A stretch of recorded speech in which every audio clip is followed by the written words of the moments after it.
Hello everyone and welcome to AJ classes. As you can see from the screen, NTPC Special Edition Part 2. We have shared the Part 1 of this video and today we will be sharing the Part 2, which is also a formula based, means most important formula, or you may say that it will be a tricky, means tricks will be provided for different types of sums, how to approach them. Okay. So without wasting any further time, let's move on to question number 1. But before starting, I would like to continue our sense of gratitude and a sense of thanks to everyone who has been cooperating with me and subscribing to my channel. Thank you very much. So अभी और भी बढ़ाना है family को, ऐसा नहीं कि बस 200 में रुक जाना है, और भी आगे जाना है. तो it's a long journey. Let's hope you also share with your friends and family and I will also try my best. तो चलिए पहले नंबर क्वेश्चन पे चलते हैं हम लोग. The first one says from the chapter speed, distance and time, and you can see in the bracket or it is in the box train is also written. Okay, तो next वाला जो होगा वो ट्रेन का होगा, इसीलिए मैं बोल रहा हूँ कि चैप्टर तो सेम ही है बट ट्रेन वाला भी सम्स को हम लोग सॉल्व करने की कोशिश करेंगे. Without stoppage is the most important type of train problems. जितने भी ट्रेन प्रॉब्लम्स होते हैं विदाउट स्टॉपेज वाला सबसे मेन बोलते हैं. तो विदाउट स्टॉपेज वाला इसके बाद होगा. पहले आप लोग ये देख लीजिए, if a man changes his speed to x by y, एक फ्रैक्शन दिया रहेगा क्वेश्चन में, ऑफ हिज यूजुअल स्पीड. ये भी काफ़ी बार आता है कि एक यूजुअल स्पीड जो उसका था उसको इतने टाइम्स में वो चेंज कर लिया, एंड गेट्स लेट या early by t minutes, then usual time is equal to. Usual time हम लोगों को निकालने बोलता है. तो इस टाइप के प्रॉब्लम्स में बहुत ही आसान फार्मूला होता है. मैं आपको फार्मूला लिखते बता देता हूँ और इसी टाइप के फार्मूला को हम लोग उसमें अप्लाई करेंगे सम्स में. तो सिंपल जो टी टाइम लिखा हुआ है उसके साथ एक्स का मल्टीप्लिकेशन होगा, t x by y minus x हो जाएगा. हाँ, इसमें कंडीशन ये रहेगा कि y should be greater than x. अगर y ग्रेटर नहीं है तो इसके लिए भी सेम ऊपर में जो मामला है वो एकदम ही सेम रहेगा. अर्ली हो या लेट हो वो टी मिनट को हम लोग ऊपर रखेंगे, x के साथ इनटू करना है. बट अगर x बड़ा है y से तो ये x माइनस वाई हो जाएगा. कंडीशन भी लिख दे रहा हूँ यहाँ साइड में. ठीक है, होप सो आपको क्लियर होता होगा. आप जितने भी इस टाइप के सम्स आप खुद भी प्रैक्टिस करके देख सकते हैं. मैं सिर्फ फॉर्मूला देने का ही सोचा था कि फार्मूला ही दूंगा, तो इसीलिए आपको सिर्फ फार्मूला ही मिलेगा. ये काफ़ी ट्रिकी फार्मूला है और एग्ज़ाम में क्या होता है कि अगर आपको छोटा छोटा कोई फार्मूला याद रहता है तो आपका कैलकुलेशन थोड़ा फास्ट हो जाता है. बनिस्बत अगर आप बेसिक मेथड में जाते हैं तो काफ़ी लॉन्ग होता है. अब आपको सम्स जो होगा वो जब हम लोग BCS का हम लोग स्टार्ट करेंगे Jan 13 के बाद से, तो उसमें आपको देखने को मिलेगा कि हम लोग किस तरह से सॉल्व करते हैं. ये सब टाइप का सम्स भी होगा, सब टाइप का सम्स हम लोग देखेंगे. मॉक टेस्ट वगैरह का भी सॉल्व करने की कोशिश करेंगे. तो चलिए क्वेश्चन नंबर 2 की तरफ जाते हैं, जो कि ट्रिकी होगा. सेम ट्रिक होगा जो विदाउट स्टॉपेज वाला ट्रेन ट्रैवल्स करता है, वही सम्स का किस तरह फॉर्मूला हम लोग अप्लाई कर सकते हैं. तो क्वेश्चन अब आपके स्क्रीन पर आ चुका है, देख सकते हैं आप. हम लोग रीडिंग करते हैं. Without stoppage a train travels at an average speed of 1 kilometre per hour. ठीक है, किलोमीटर पर आवर नहीं लिखा हुआ है, आप लोग उस पर नोट डाउन कर लीजिएगा, किलोमीटर पर आवर है. And with stoppage it covers the same distance at an average of b kilometre per hour. ठीक है, तो डिस्टेंस भी इतना है, b किलोमीटर का वो डिस्टेंस करेगा, किलोमीटर पर आवर नहीं, सॉरी किलोमीटर. ठीक है, तो टाइम हम लोगों को बताना है कि टाइम ऑफ रेस्ट या फिर टाइम ऑफ स्टॉपेज जो हर एक स्टेशन पे रुका तो कितना होगा पर घंटा के हिसाब से. तो इसका सिंपल फार्मूला हम लोग जान रहे हैं कि A और B दिया हुआ है. तो मैं डायरेक्ट ट्रिक पे ही आ जाता हूँ. नेक्स्ट टाइम हम लोग जब इस तरह का प्रॉब्लम जो सॉल्व करने का मैं बात पहले भी कर चुका हूँ, BCS का जब हम लोग ट्राई करेंगे तब हम लोग इसके सम्स भी लाएंगे. ठीक है, जितने सारे फार्मूला ये 2 पार्ट में हैं सब के एक सम्स तो एटलीस्ट मैं पक्का बता रहा हूँ, दूंगा मैं. ठीक है, तो इसका सिंपल होगा A माइनस बी बाई ए. ठीक है, A माइनस बी बाई ए, ये हमारा आंसर हो जाएगा. और जो दिया हुआ है आप तो देख ही रहे क्वेश्चन में क्या दिया हुआ है A और क्या दिया हुआ है B. तो चलिए अब हम लोग चलते हैं आगे. नेक्स्ट जो हमारा चैप्टर है वो है हमारा एरिया एंड पेरीमीटर का, जिसके काफ़ी सारे फार्मूलाज होते हैं, उसके एक रिवीजन हो जाने से काफ़ी फ़ायदेमंद होगा ये वीडियो भी आपके लिए।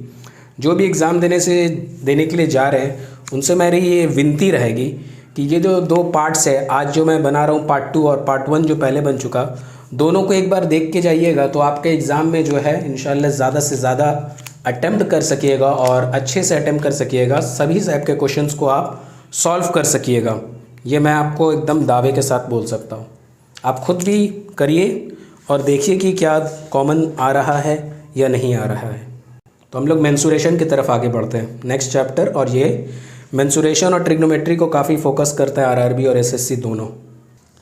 अब आपके स्क्रीन पे मेंसुरेशन के जो काफ़ी इम्पॉर्टेंट क्वेश्चंस होते हैं उनके डायग्राम्स आप देख सकते हैं। जैसे कि पाथ के एरिया, नीचे में भी एक रेक्टेंगल होता है जिसको कभी अंदर से बोलता है कि इसके अंदर में एक गार्डन है, बाहर का पाथ के एरिया को बताने बोलता है, या कभी कभी बोलता है कि उल्टा बोलता है कि एक स्विमिंग पूल है जो कि LB जहाँ लिखा हुआ है। नीचे वाले डायग्राम राइट में जो है उसके बारे में बता रहा हूँ मैं।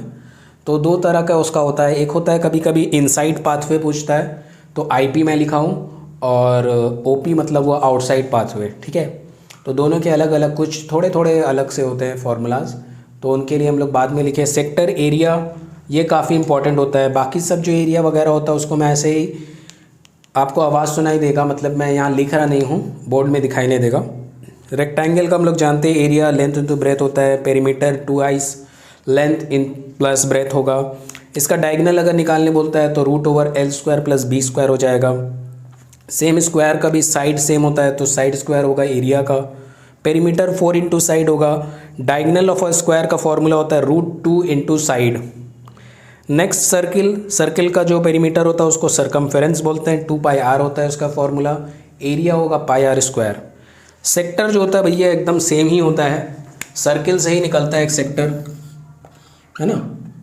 मतलब अगर सर्किल का एक सेंटर से अगर हम लोग लेते हैं, ये थीटा होता है, तो ये जो पोर्शन है इसी का एरिया को अगर निकालने बोलते हैं तो उसी को सेक्टर बोलते हैं। तो सिंपली ये πr² होता है, जैसे कि हम लोग जानते हैं कि सर्किल का एरिया होता है πr², बट इसमें ये थीटा का जो वैल्यू आ गया वो थीटा डिवाइडेड बाय 360, ये न्यू इंक्लूजन हो जाता है बस 360 डिग्री, ठीक है।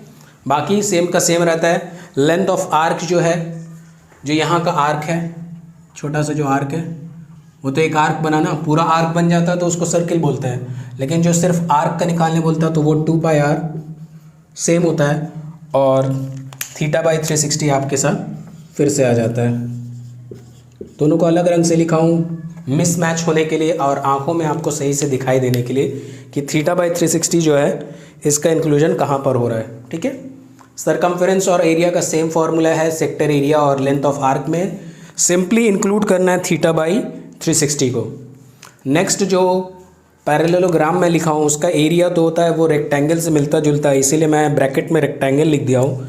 बट इसका अगर डायगोनल का कभी आता है कि d1² + d2², डायगोनल वगैरह निकालने का एक फॉर्मूला होता है जो कि जल्दी नहीं मिलने पाता है। सपोज़ करिए अगर उसका लेंथ a है और ब्रेथ दिया हुआ b है, तो d1² + d2² जो बनता है वो इक्वल होता है आपका ट्वाइस ऑफ a² + b² का, ट्वाइस ऑफ a² + b² का। ये वाला जो रिलेशन है ये मैं भी कहीं देखा था और सोचा कि शायद आप लोगों के साथ शेयर कर दूं, क्योंकि सबके पास ये वाला नहीं होता है कि डायरेक्टली आप बता सके d1² + d2²। Bag your pardon, यहाँ d2 लिखना मैं थोड़ा भूल गया, ठीक है। तो d1² + d2² will give you twice of a² + b²। a हमारा लेंथ है और b जो हमारा ब्रेथ है। नेक्स्ट हम लोग राइट हैंड कॉर्नर पे आते हैं, एरिया ऑफ पाथ जहाँ पर लिखा हुआ है। फर्स्ट डायग्राम जो है उसका जो पाथ है जिसका x मीटर लंबाई बताया गया, तो उसको करने के लिए भी काफ़ी आसान है। अगर हम लोग जनरल मेथड में क्लास 10 वाला मेथड याद करेंगे तो पहले हम लोग बाहर का निकालते थे, फिर ये चारों में से एक का निकाल देते थे, मतलब माइनस करना पड़ता था, क्योंकि अंदर का जो इतना बड़ा लेंथ है उसको यहाँ से माइनस, तो ये मिल जाएगा। वैसे करते थे, इंटू 4 करते थे, काफ़ी बड़ा प्रोसेस होता था, तब जाके एरिया ऑफ पाथ निकल पाता था। तो अब उतना तो टाइम है नहीं हमारे पास, जल्द से जल्द करना है तो simple L plus b minus x whole into x. आप ट्राई करके भी देख सकते हैं, क्लास 10 के प्रॉब्लम्स को भी उठा के कर सकते हैं, सेम होगा और आंसर एकदम सही होगा। नेक्स्ट जो पेरीमीटर है उसको करने के लिए ट्वाइस करना होगा, एल प्लस बी एल। अच्छा, ए और बी का कन्फ्यूज़न हो रहा है ना, एल कर दीजिए उसको तब ठीक रहेगा। ठीक है, ये एल होगा तो minus x L plus b minus x, नहीं माइनस 2x है, सॉरी माइनस 2x होना चाहिए, ट्वाइस होना चाहिए। एक बार दो तरफ से पाथ मिलेगा ना, एक यहाँ का पाथ हुआ एक यहाँ का पाथ हुआ, इसीलिए 2x होगा। ठीक है, तो ये दोनों का फॉर्मूला आपको मिल गया है। काफ़ी फॉर्चुनेट है कि आपने एजे क्लासेस को सब्सक्राइब किया, तो आपके इस फॉर्चुनेशन को और ज़्यादा ग्रोथ करूँगा मैं।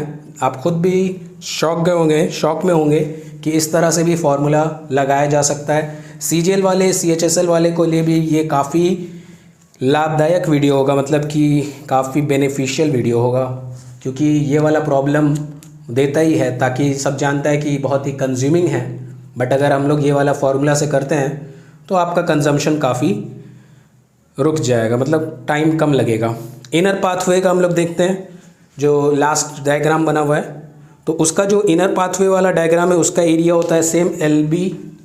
जो हमारा पर ये लिखा हुआ है ना, सिंपल वही को उतार देना है, L plus b minus 2x। ये वाला डायग्राम का इनर का है, बट इसके साथ दो तरफ जो x लग रहा है, एक यहाँ का एक यहाँ का, ये 2x इंटू में आ जाएगा। बस ये आपको याद कर लेना है थोड़ा सा। और पेरीमीटर जो होगा सेम, ये जितना है एकदम same, sorry L plus b minus 2x, इसके साथ खाली 4 का इंटू, क्योंकि पेरीमीटर में आपका चारों तरफ में बाउंड्री, पेरीमीटर मतलब ही होता है बाउंड्री, तो हम लोग चारों तरफ से जाएंगे ना, 1 2 3 4, तो इसलिए 4 का इंटू करना ज़रूरी होगा।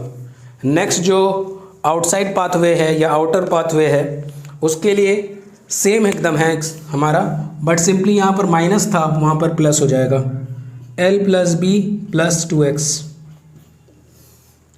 और बाहर में जो 2x है वो एज इट इज़ रह जाएगा। ठीक है, सिंपल यहाँ पर x हो जाता है, 2x नहीं रहता है, क्योंकि यहाँ पर तो माइनस हो रहा है ना, तो एक x हट जाता है। और नेक्स्ट जो पेरीमीटर है आउटर पाथवे का, उसका फॉर्मूला भी एकदम सेम है। यहाँ हमारा माइनस हो रहा था, यहाँ प्लस हो जाएगा, L plus B plus 2x और होल 4। होप सो आपको क्लियर होता होगा। ये काफ़ी प्रैक्टिस के बाद आपको ये याद हो सकेगा। मैंने कहूँगा कि एक दिन में आपको याद हो जाएगा, लेकिन क्या है कि आप अगर सही से करिएगा और इस तरह से ही अप्रोच करना, नेक्स्ट टाइम से करना कोशिश करिएगा, तो इंशाल्लाह याद हो जाएगा। Nothing is impossible, the first step. And you must know also this saying, there is a saying that there is a possible in the word of impossible। जो हम लोग लिखते हैं impossible, तो there is a word possible in between, or you can say that this is written as I am possible, मतलब not impossible, it is possible या I am possible, ऐसा type का बोलता है कोई भी चीज़। ठीक है, तो आपको पॉजिटिव एटीट्यूड रख के ही मेंसुरेशन और ट्रिग्नोमेट्री को करना होगा, ऐसे नहीं कि आपको नेगेटिव एटीट्यूड रखना होगा कि नहीं होगा। तो नेक्स्ट हम लोग बढ़ते हैं कुछ प्रॉब्लम सम्स जो आते हैं इसमें से मेंसुरेशन का। उसके बाद फिर 2D 3D के दो डायग्राम्स के, तो आपको एरिया को मैं रिवाइज करवा देता हूँ। डायग्राम यही खुला रहने दीजिए, मैं वॉइस बोल रहा हूँ, आप लोग सुन लीजिएगा। वॉल्यूम ऑफ क्यूब होता है ए क्यूब, मतलब side cube. Lateral surface area 4a square, A is the side, okay, don't get confused. Total surface area 6a square. Diagonal of a cube √3 into side या √3a। क्यूबॉइड में आते हैं volume LBH, तीनों चीज़ अलग होता है, length breadth height तीनों का multiplication. Surface area twice length breadth, इसको मैं लिख देता हूँ क्योंकि ये काफ़ी बड़ा होता है और समझ में थोड़ा कम आता है। तो total surface area of cuboid जो होता है वो खाली मैं लिख देता हूँ twice of LB plus BH plus HL होता है। इसको बनाने में, बोलने में भी थोड़ा प्रॉब्लम हो रहा था कि क्या बोलूँ और कैसे लिखूँ, तो उससे अच्छा मैं लिख दिया आपके लिए। नेक्स्ट डायगोनल जो होगा, लेंथ ब्रेथ हाइट तीनों अलग होगा, तो तीनों के ऊपर रूट डाल के L square plus b square plus h square, वो हमारा आंसर दे देगा। Cylinder volume pi r square h, r हमारा रेडियस है, एच हाइट है, ठीक है। Curve surface area 2 pi r h होगा। टोटल सरफेस एरिया में 2 पाई आर एच की जगह में एच प्लस आर हो जाएगा। कोन का स्लैंट हाइट आता है कोन में, क्योंकि कोन जो होता है ट्रायंगल की तरह देखने में होने लगता है, साइड से अगर देखेंगे कर्व्ड के तरफ में, तो वो स्लैंट हाइट एक नया चीज़ एल आता है, जिसका फॉर्मूला होता है root over h square plus r square, volume 1/3 pi r square H.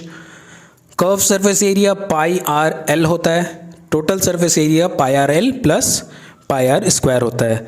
Sphere में हमारा वॉल्यूम होता है 4/3 pi r cube, surface area होता है 4 पाई आर स्क्वायर, और ये जो सरफेस एरिया रहता है ये सब चीज़ में सेम रहता है, चाहे आप कर्व सरफेस एरिया पकड़िए या टोटल सरफेस एरिया पकड़िए। 4 पाई आर स्क्वायर जो है कॉमन रहता है स्फेयर के केस में। हेमिस्फेयर आधा स्फेयर बोला जाता है इसको। तो वॉल्यूम जो होता है आपका 4/3 पाई आर क्यूब को अगर आप 2 से डिवाइड करिएगा तो 2/3 पाई आर क्यूब बचेगा, वही होता है volume of hemisphere. Next curve surface area में भी सेम काम होता है। कर्व सरफेस एरिया और टोटल सरफेस एरिया में थोड़ा सा चेंजेस होता है। कर्व सरफेस एरिया को आप ऐसे याद कर सकते हैं कि 2 पाई आर स्क्वायर होता है हेमिस्फेयर के केस में, और टोटल सरफेस एरिया के केस में 3 पाई आर स्क्वायर हो जाता है। होप सो आपको सुनाई दिया होगा सही से, नहीं सुनाई दिया तो माफ़ करिएगा, अभी सब चीज़ तो देना थोड़ा पॉसिबल नहीं हो रहा। आप मेंसुरेशन का मैं इमेज दे सकता हूँ ज़्यादा से ज़्यादा होगा तो, जिसमें फार्मूला सब लिखा हुआ होगा, कमेंट सेक्शन में आपको मिल जाएगा वो इमेज, ठीक है। तो अब हम लोग आगे बढ़ते हैं प्रॉब्लम सम्स फ्रॉम मेंसुरेशन में। दो काफ़ी important type of problem sums के तौर पे मेंसुरेशन में आते हैं, बहुत बार रिपीट भी करते हैं। तो ये एक होता है if the length of the और ब्रेथ, लेंथ या ब्रेथ दोनों इंक्रीज़ हुआ या डिक्रीज़ हुआ, तो वो परसेंटेज का एक फार्मूला हम लोगों ने परसेंटेज में भी ये वाला फार्मूला बताया था, तो इसका ये फिर से रीडिस्कशन हो गया।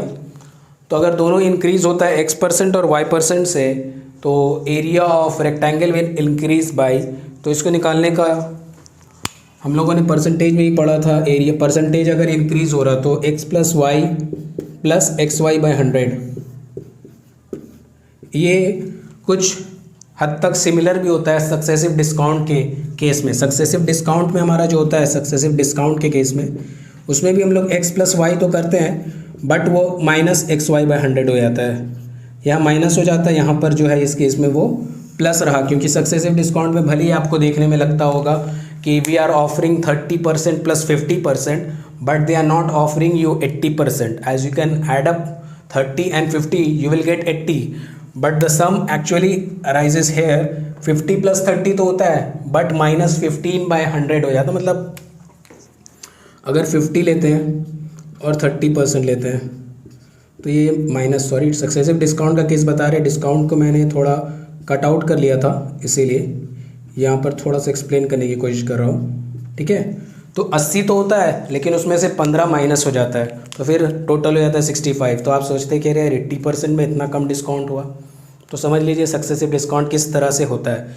तो इसीलिए कोई एक सिंगल डिस्काउंट अगर दिया हुआ है तो उसको अप्रोच करिएगा बाई करने का, क्योंकि मैथ्स जो होता है ना, मैथ्स हुआ, साइंस का जितना भी सम्स वगैरह होता है, या फिर साइंस के एनी न्यूमेरिकल्स, ये सब लाइफ ओरिएंटेड रहता है, लाइफ में आपका काफ़ी हेल्पफुल होगा, ठीक है। तो देख लीजिए सक्सेसिव डिस्काउंट में क्या होता है, इसलिए आपको समझ में नहीं आता होगा कि 80 का फिर ये 65% क्यों दिया। नेक्स्ट जो क्वेश्चन है, ये 2D डायमेंशन में अगर कोई चेंजेस दिया हुआ है, कोई भी चेंजेस दिया, x% से चेंजेस हुआ, इसमें लेंथ में हुआ या किसी भी चीज़ में हुआ, तो उसका सिंपल फार्मूला जो होता है वो होता है x × 2 + x/100, x × 2 + x/100। ये 2D डायग्राम के लिए है। 2D डायग्राम में ऐसे जल्दी क्वेश्चन नहीं देता है। इन केस वो लोग आपका कंसेप्ट को चेक करना चाहेगा तो आपको ये वाला क्वेश्चन ज़रूर देगा। तो thank you for watching AJ classes. आज के लिए इतना ही काफ़ी है और यही अंत रहेगा। इसके बाद जो क्वेश्चंस है ट्रिग्नोमेट्री के जो है, तो वो आइडेंटिटीज़ है, आप अपने से क्वेश्चन बुक वगैरह में पढ़ लेंगे। Sine square plus cos square काफ़ी इंपॉर्टेंट होता है, 1 होता है। Sec square minus tan square हम लोग जानते हैं 1 होता है, और एक cosec square minus cot square theta भी 1 देता है। ऑल साइन टैन कॉस ये वाला भी पढ़ लीजिएगा, क्वाड्रेंट वाला काफ़ी इजी होता है। और ट्रिग्नोमेट्री का मैं एक ट्रिक दिया था, मैं उसको भी आपके साथ शेयर कर दूंगा, डिस्क्रिप्शन बॉक्स में आपको उसका भी लिंक मिल जाएगा। जो पाम ट्रिक था, ट्रिग्नोमेट्रिकल एंगल्स के वैल्यूज़ को याद नहीं करने की ज़रूरत है, आप अपने उंगली में कर सकते हैं। और हाइट एंड डिस्टेंस के काफ़ी सारे प्रॉब्लम्स हम लोगों ने जब शेयर किया था उस वक्त हमने एक ट्रिक बताया था कि हाइट एंड डिस्टेंस को किस तरह से करेंगे। होप सो आपको याद होगा, नहीं याद है तो आप प्लीज़ बैक में जाके चेक करिए। इससे हमारा वीडियो भी ठीक 20 मिनट के अंदर ख़त्म हो जाएगा और हमारा ऑलमोस्ट एम जो है अचीव हो जाएगा। इसलिए मैं आपको वर्बली बता दे रहा हूँ कि किस तरह आप जाके चेक कर सकते हैं। और एक प्रॉब्लम जो मैं आपके साथ शेयर करना चाह रहा था, एक प्रॉब्लम जो आप स्क्रीन पे भी देख सकते हैं, और इसका स्क्रीनशॉट ले लिए क्योंकि मैं फार्मूला फटाक से लिख चुका हूँ। अब पुलिसमैन वाला काफ़ी प्रॉब्लम इंपॉर्टेंट होता है। थीफ को देखा डिस्टेंस डी में, फिर पुलिस का स्पीड दिया हुआ है बी में और थीफ का स्पीड दिया हुआ है ए में। तो कौन से डिस्टेंस मतलब कितना दूरी के बाद वो जाके थीफ को पकड़ पाता है, तो वो डिस्टेंस निकालने का फॉर्मूला हमेशा आस्क करता है। ये पीएससी का काफ़ी इंपॉर्टेंट है, लेकिन कभी कभी क्या होता है कि आरआरबी भी फील कर सकता है कि चलो इंपॉर्टेंट बेस्ड है और छोटा सा एक फार्मूला अगर किसी को याद होगा तो वो कर पाएगा, वरना वो तो बड़ा प्रोसेस में जाएगा तो थोड़ा वो स्टक होने का चांसेस ज़्यादा रहेगा। तो आप देख सकते हैं डी इंटू करना है, ब्रैकेट में खोल के ए ऊपर में न्यूमरेटर में लिखना है और डिनोमिनेटर में लिखना है बी माइनस ए। यही हमारा आंसर हो जाएगा। ठीक है, तो thank you for watching AJ classes, take care.